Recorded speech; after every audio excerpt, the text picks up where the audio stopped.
Kinben Book 6, Chapter 107. Napakuyom na nga lang sina Mover Flores nang makita ang ginawang highlight play ni Maki Romero. Si Larry nga ay napaseryoso dahil parang bumabalik sa alaala niya ang mga halimaw na laruan ni Romero na parang hindi pa niya nakikita ngayon dito sa Maharlika League. May pagkuyom pa nga si Maki na napatingin kay Ricky Mendez na nakabango na at ngayon ay naglalakad na papunta sa side ng kalaban.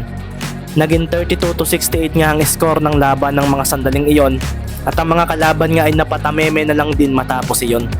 Si Captain Jen ay marahang nawala sa sarili pero nang bumalik siya ay agad niyang sinigawan ng kanyang mga kakampi upang mag-focus sa laro. Pagkasambot nga ni Marquinez sa bola ay pasimple siyang napatingin sa manlalarong si Romero. Si De Leon naman ay napaseryoso nang lapitan na siya ng katapatan niya. Malinaw pa nga sa alaala niya ang ginawa nitong spin move crossover na sinundan ng isang palayong jump shot.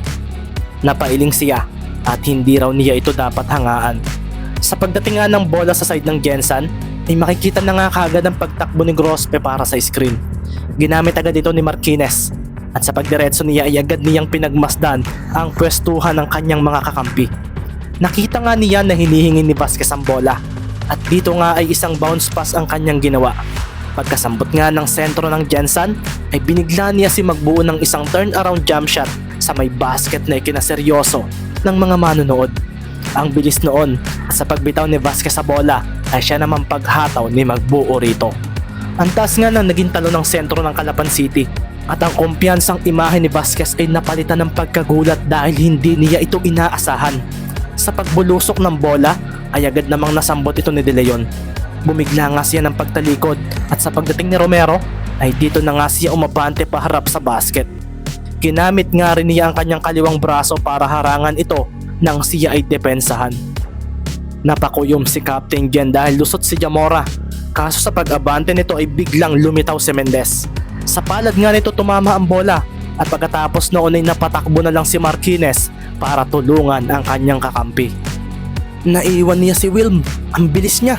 Nasabi na nga lang ni Marquinez sa sarili at sa paghabol niya sa bola ay bigla na lang itong pinatalbong ni Mendez at dito na nga siya napangiti dahil mabilis ding nakarecover si Jam.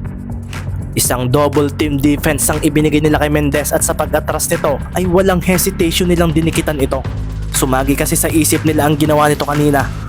Kailangang pigilan nila ito at kung gusto raw nitong maging mas magaling pa, kailangang lusutan mo kami. Bulalas ng dalawa sa isip. Nawala nga ang pangamba ng pagkatalo nila at napalitan ito ng kaseryosohan. Sina Maki at Carlo naman ay pupunta sana kaso nang pagmasdan nila si Mendez ay bigla silang napangiti ng marahan. Palagi na ako nado-double team sa mga laro ko. Hindi pwedeng ganito palagi. Sabi nga ni Mendez sa sarili at sa muli niyang pag-atras ay dito na nga niya pinababa ang kanyang dribbling. Mabilis na gumalaw ang kanyang mga mata. Pinagmasdan niya ng mabilisan ng galawan ng mga paa ng katapatan niya. Ang espasyo ng dalawa, ang kanyang likuran na malapit na sa labas at ang mga braso ng mga ito. No choice, kailangang ipasa ko. Wika nga ni Mendez sa sarili at dito nga ay agad siyang tumalon na ikinangiti naman ng dalawa niyang bantay. Umangat nga sa ere ang mga paa ni na Jamora at Max. Makikita nga rin ang pagharang ng mga braso nila sa kung saan man ibabato ni Mendez ang bola. Kaso, bumaba ang katawan ni Mendez at dito na nga makikita ang pagngiti ng labi nito. Isang fake ang ginawa nito. Hindi pa nga ito tumatalon at dahil sa pagkakaroon ng espasyo sa pagitan ng dalawa ay dito na nga siya umabante at lumampas ng nakayuko. Isang biglaang paglampas iyon at ang bola ay tumalbok papunta sa ilalim ng bukas niyang binti. Sinambot ito ng kanyang isang kamay at mabilis na tumakbo. Sina Max at Jamora nga ay napakuyom na lang nang sila ay lumapag. Itinodo nga nila ang kanilang pagtakbo at nang maaabutan na nila si Mendez ay bumigla ito ng hinto. Doon na nga nila nakita si Ricky na hawak na ang bola. May ngiti ito sa labi at sa pagkakataong ito ay sabay na huminto ang dalawang ace player ng Gensan.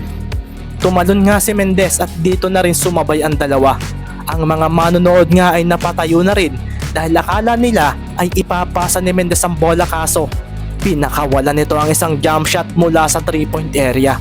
Sina Jam nga at Max ay nagulat din sa nangyari dahil extra pass ang expected nilang gagawin ito. Pero ito ang tinatawag na unpredictable move. sumablay ang tres na iyon ni Mendez kaso kampante si Mendez na makukuha ng kakampi niya ang rebound at nandoon na nga si Magbuo na tinakot ang bola sa ere at pagkatapos ay gumawa ito ng isang putback dunk sa harapan ng nakatalikod na si Vasquez. Si Captain Jan nga ay napakuyom na lang ng pagmasdan ang dunk na iyon. Bigla nga niyang naalala ang ginawa nitong si Magbuo sa ilang mga kalaban nila noong nakaraan. Si De Ocampo ay na-injured habang si Parcon ay nagkasugat naman sa ulo. Halimaw ang sentro nila. Bulalas niya at ito ay base sa kanyang paglalaro at experience. Paglapag nga ni Magbuo ay napakuyong pasi at napatingin kay Mendez na tumangulang sa kanya. Hindi na hinayaan ng Calapan City na makahabol ang Gensan noong third quarter. Pero sa kabila ng malakas na opensiba nila, nakitang-kita pa rin naman ng Calapan City ang pagpupumilit ng kalaban na makasabay. Sina Max at Jamora nga ay makikitang pawisang-pawisan na at sa isang possession nga nila ay makikita ang pag-hustle din ni Max sa bola. May eksena rin si Jamora na niyakap ang bola nang ito ay mahulog sa sahig. Ibinigay nila ang lahat ng magagawa nila.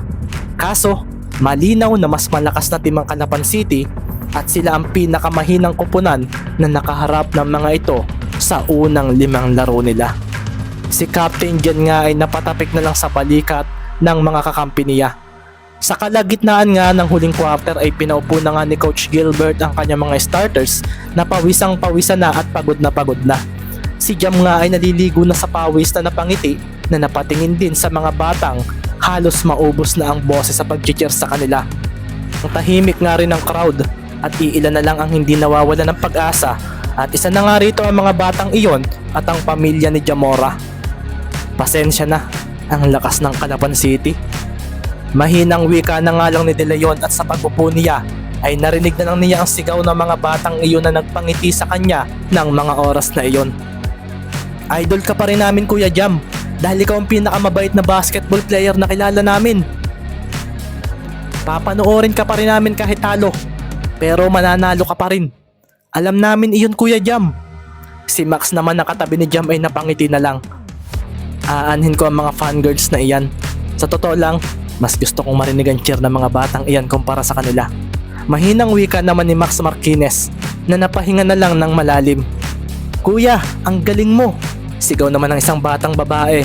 Ang kapatid ni Jam na makikitang masayang masaya kahit parang naiiyak sa pagkatalo ng team ng kanyang kuya. Lumingon naman si Jam doon at nag-thumbs up. Kaya hindi ako titigil hanggat hindi ako lalong gumagaling na manlalaro dahil sa mga batang ito. Kung wala sila, baka nalungkot ako sa pagkatalo nating ito. Sabi nga ni Jamora at si Max naman ay napangiti. Bawi tayo next game. Sabi nga ni Max at si Captain Jan naman ay marahang napangiti sa imahe ng dalawang ito. Tumunog na nga ang huling buzzer at nagtalunan sa tuwa ang mga players ng Calapan City dahil ito ang pinaka-dominating game nila rito sa Maharlika League. Natapos nga ang laban sa score na 132-75 at laman na kaagad ito ng social media dahil ito rin nga ang pinaka-dominating game ng liga sa mga oras na ito. 5 minuto lang ding naglaro si Mendez noong 4th quarter at nakapagtala nga siya ng 15 points, 33 assists, 15 steals at 3 turnovers. Siya nga ang best player ng labang iyon. Sa kauna-unahang pagkakataon din sa history ng Maharlika League ay na-break na nga ang pinakamataas na assist na nagawa ng isang player dito. 30 assist ang record high sa isang game ng isang player noon at ang ginawang ito ni Mendez ay agad na nagbigay ng mensahe sa mga manonood at sa mga makakalaban pa nila sa mga susunod na laro. 28 points naman ang ginawa ni Romero, 25 points at 5 blocks naman mula kay Carlo Ibanez, 20 points, 13 rebounds at 7 blocks naman ang ginawa ni Marlon Magbuo habang 15 points naman mula kay Markeli. Ito nga ang total stats ng starters ng Calapan City sa larong ito at ito ang nagbigay ng dominanteng laro sa koponan nila ng sandaling iyon. Pagkatapos ng laro, makikita nga ang mayor ng Gensan na nagsalita sa marami bago magsilabasan ang mga manonood. Napangiti na nga lang si Ricky nang marinig ang mga sinabi noon at makikita rin ang kasiyahan ng mga players ng Gensan sa kabila ng kanilang pagkatalong iyon. Ang mayor na nga ang humingi ng paumanhin sa mga manlalaro ng Gensan at nangakong hindi na ito mauulit 10 ng mga taga rito. bibigyan na nila ng solidong suporta ang team, manalo man o matalo. Gusto niyang bigyan ng magandang environment ang team at ganoon na rin para sa mga batang manlalaro na nais maglaro para sa kanilang koponan. Sana lahat ng politiko kagaya ng mayor nila. Sabi na nga lang ni Mendez na marahang napangiti ng akbayan siya ni Maki at Baron. 4-1 na nga ang win-loss record ng Calapan City at sa isang araw ay ang Davao City naman ang kanilang makakalaban na siguradong hindi babaliwalain ang ginawa nilang dominating game ngayong araw.